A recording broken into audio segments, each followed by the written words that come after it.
Pac had got whiff that Jay-Z was in town. Well, you know he gonna do a show because Jay-Z, he doing a show. But you gotta realize Jay-Z had became an enemy of Pac because I think he had said some or was gonna do a song with Big or whatever like that, the whole 9 yards. So Jay is now Pac's enemy. So he gets a phone call saying that Jay is not gonna come out the room because Tupac threatened him. So he's not gonna do his show. Can he make some phone calls, you understand, to get Pac off the booth? What if the biggest moment of Tupac's final night didn't happen outside at all? What if the real turning point happened earlier, behind a closed door, in a private room where tension was already peaking? That idea changes how the whole night feels. Gene Deal has been pushing a version of that Vegas night that doesn't just add details, it shifts the timeline. In his telling, the pressure started inside the building long before anything turned public. It wasn't random chaos, it was a situation heating up quietly. Now let's be clear, this is not confirmed evidence and not courtroom proof. This is Deal's account of what he claims he saw, heard, and felt that night. But what makes people listen is how specific the story is. Deal describes a private room, a hidden presence, and a confrontation that almost happened. One decision stopped it, and then the night still ended in history the way everyone remembers it. According to Deal, Tupac felt people were moving funny around him. He believed certain conversations were happening behind his back, and he wanted answers immediately. Not tomorrow, not later, but right then, face to face. Deal paints the atmosphere like this. Vegas was boiling with East Coast and West Coast tension. The industry wasn't just split by music, it was split by power, loyalty, and money. Everyone was choosing sides whether they admitted it or not. Tupac was in the middle of that pressure. Loud, fearless, and convinced people were playing games around him. He didn't trust the politics, and he didn't like feeling kept out of the loop. Then comes the detail that makes people pause. Deal claims Jay-Z was in the same building that night.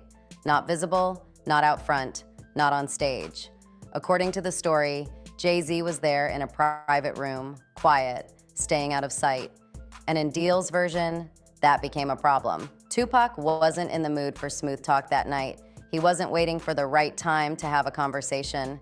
He wanted answers right away about respect, loyalty, and what he believed was happening behind the scenes. Deal says Pac heard Jay-Z was in town for a show, and in his mind, Jay had become an enemy because of industry moves and connections. Deal puts it plainly, Jay is now Pac enemy. According to the story, Jay-Z gets word Tupac is heated and decides not to come out. Deal says phone calls start flying, trying to calm things down, trying to keep Tupac away from that room. In his telling, Jay-Z doesn't come out. Deal describes the tension like you could feel it in your body, the kind of silence where everyone is waiting for one word that sets the whole place off. One wrong step and the whole room could explode. That's when Suge Knight steps in. Deal recalls Suge shutting it down with a simple line, "Give him a pass." Just like that, the confrontation that could have changed everything never happens. And that's the moment people replay. Because Suge wasn't known for calming situations down. His reputation was the opposite. So why did he suddenly choose restraint?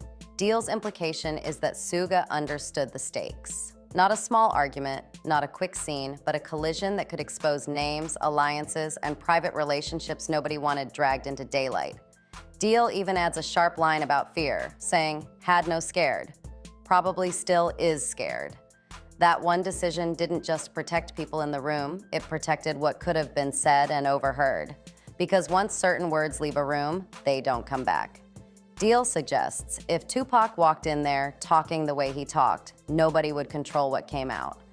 And beef started between Death Row and Bad Boys. All attention started between Puff and Suge Knight. You understand? All attention came from Puff and Suge Knight. Suge wanted Puff to have Big them do a show. Puff wanted to get paid for Big doing the show. But Suge did a whole lot of free for Puff at one time. Because when Puff used to come out to California, before he could afford security, before he could afford that, Suge used to look out for the cat. Tupac fuck with East Coast and West Coast niggas. How you gonna have Nice and Smooth out there with him and they from the East Coast? You understand what I'm saying? He with niggas from the East Coast, West Coast, down south, the whole 9 yards. Pac had some shit with him, yeah. But all them niggas had shit with them. All them niggas. And when people feel cornered, the truth gets loud fast. That's why this story doesn't feel like simple gossip to some listeners.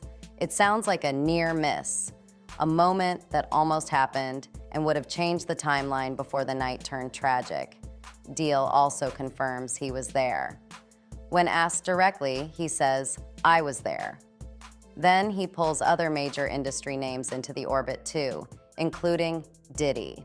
Not as proof of anything, but as someone Deal suggests had more awareness of how tension and narratives were handled back then. So Deal isn't just telling a who was where story, he's telling a how stories get shaped story, how pressure gets redirected, how scenes get avoided, how certain names stay out of the wrong moment. And that leads to the question Deal's version keeps pointing at. If Jay-Z stayed hidden that night, what was he trying to avoid? In Deal's framing, it wasn't random fear. It was fear of the wrong conversation happening in front of the wrong people, in a room where words could turn into headlines. And that's why this version won't die, because it suggests the loudest moment distracted everyone from the quiet part that might explain the rest. Gene Deal doesn't stop the story in Vegas, and that's where things get heavier fast. According to him, what happened that night We're in Atlanta that something was bought and he thought I was gonna lie about it because Puff was trying to say it was his and it wasn't his, it was Big's. And you understand? And when he said, and they had made a bet that I was gonna go on Puff's side. So when I got to the studio, I said, nah, Puff, you had that one and Big had that one. And that's what it was. it wasn't just about who was in which room. It was about how narratives were handled afterward and who knew how to move quietly when pressure was high.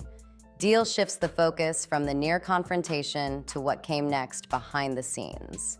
He suggests that certain industry figures had a deeper understanding of the tension in that era than the public ever realized, and that awareness shaped how events were later framed.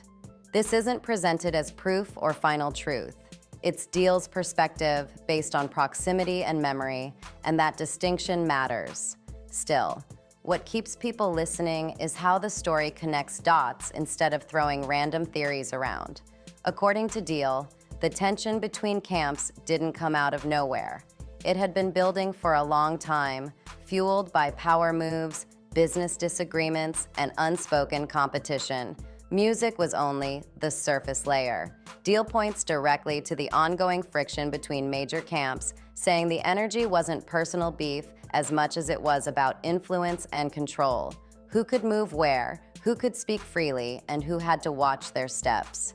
He explains that when pressure like that builds, people don't always confront it head on. They manage it quietly.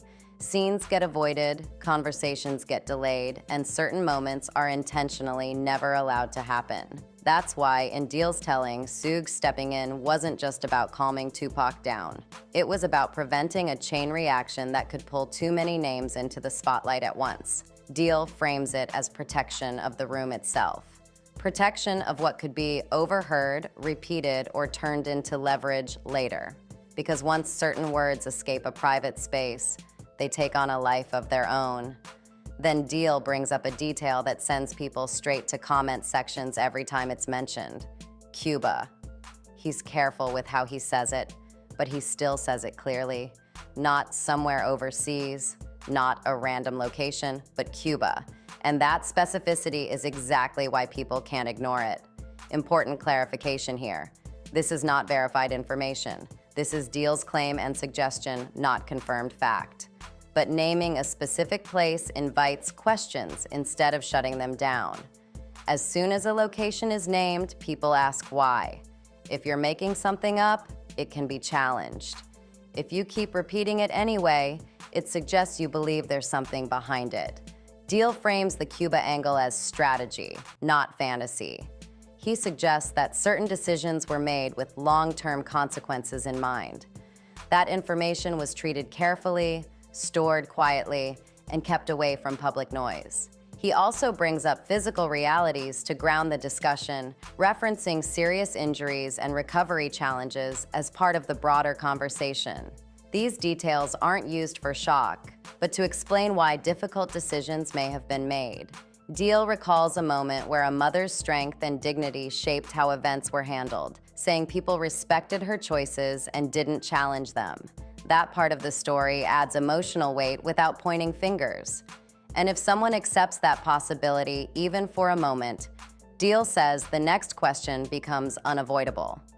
Who had the access to manage information like that? Who had the resources to move quietly? Who understood the value of keeping certain details controlled?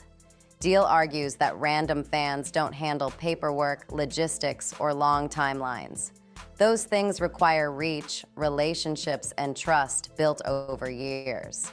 That's why this part of the story sticks with people, not because it proves anything, but because it follows a recognizable pattern. A private moment nearly happens. A powerful figure prevents it. The public never hears the full details. History moves forward with a simplified version. And years later, someone close to the situation says, "You missed the part that mattered." According to Deal, the part that mattered wasn't just what happened outside. It was the silence inside, the rooms people didn't see, the decisions people didn't hear. And that's what turns this from a rumor into a lingering question that refuses to fade. Here's where Gene Deal's story tightens and refuses to let go. He isn't just talking about one night, one room, or one decision. He's pointing at how narratives get locked in after the fact, and who has the influence to make sure certain details never move forward. Deal suggests the public didn't see the full picture because the loudest moments swallowed the quiet ones. Once the chaos hit the streets, everything before it faded into the background. The story got simplified, repeated, and eventually accepted as complete. But Deal challenges that idea hard. He keeps circling back to private rooms, paused conversations, and moments that were deliberately shut down. In his framing, silence wasn't accidental, it was controlled.